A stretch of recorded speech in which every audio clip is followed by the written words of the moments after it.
Hi, I'm Emily, and I'm the founder of Reconnected Life. Because rape isn't the end of our story, and we do deserve to live a full and connected life again.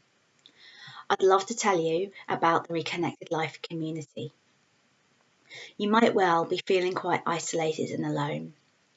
You might have told some of your friends about what happened, and some of them may not have responded in a way that you needed them to.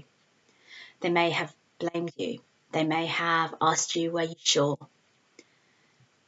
This will have made you more wary of telling other people for fear of being judged. Others of your friends may be absolutely wonderful lifelines, and I know that I had so many who were.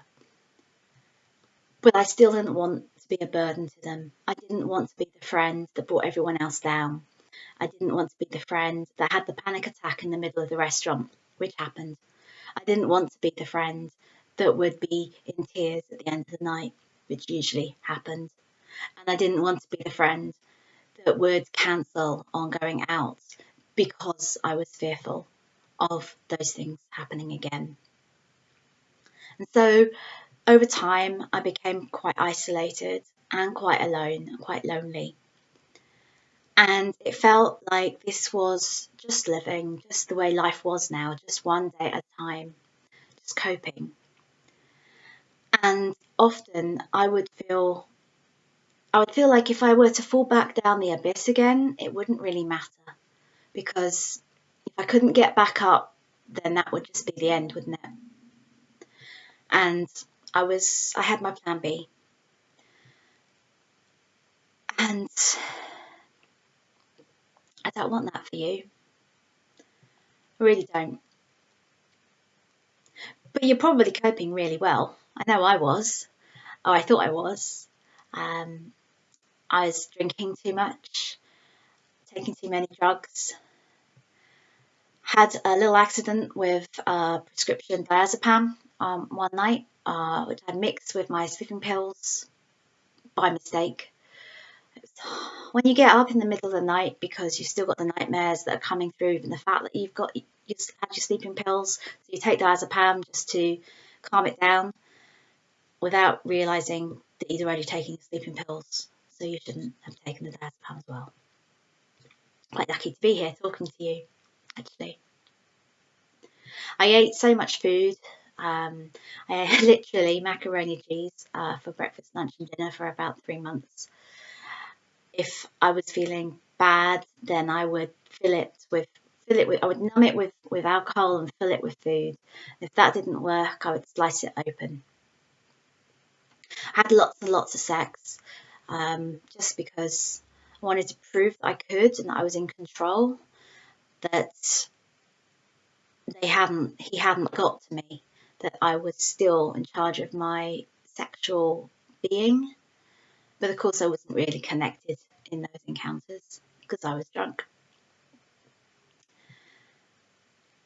And I worked really hard, 12-hour days, 7 days a week, just to distract myself from needing to be alone with my thoughts. So if that sounds like anything that you're doing or you've done, you're not alone.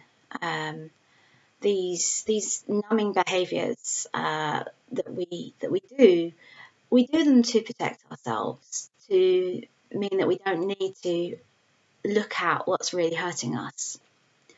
And what's really hurting us is actually that fear of being alone, actually, that we've kind of built up around us. But there's a way through.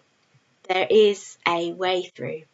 And that starts with community. And in fact, community has been proven to be the most significant factor in trauma recovery, because when we can feel empowered by others around us and supported, when we can feel like we're not alone, it's not just us, that what we're going through isn't, we're not the only person, that what we're doing to cope isn't so very strange. It's actually a normal response. When we can see that there are other people who are further down the road to recovery, who are feeling much better than us, and that we can see that there's a brighter future, when we can even see that there are people down that road who might consider themselves cured, like I do, then like I do now. Anyway, then that's hopeful. That's a beacon of light. And so that's why I created the Reconnected Life community. It's a Facebook group. It's a secret Facebook group, which means that no one will know that you're a member. Facebook tends to send out messages to your timeline when you join various groups or you check into various places, doesn't it? Telling your friends what you're up to. Well, not if it's a secret group. A secret group can't even be found by somebody who's not a member. Facebook tells them that it doesn't exist if they try to use the address. So there's no fear there. It's entirely secret, entirely safe. The people inside it, the members, are a wonderful group of women who are supporting each other, providing their own self-care tips, their own resources, helping each other with advice. And it's really, really beautiful to see.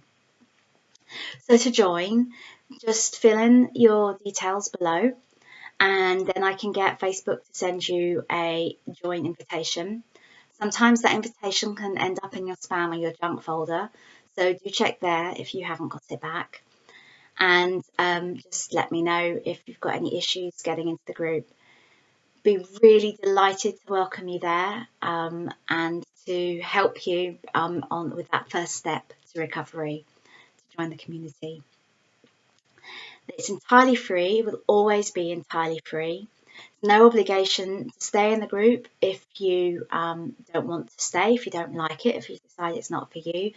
Just unjoin and leave the group. That's really easy.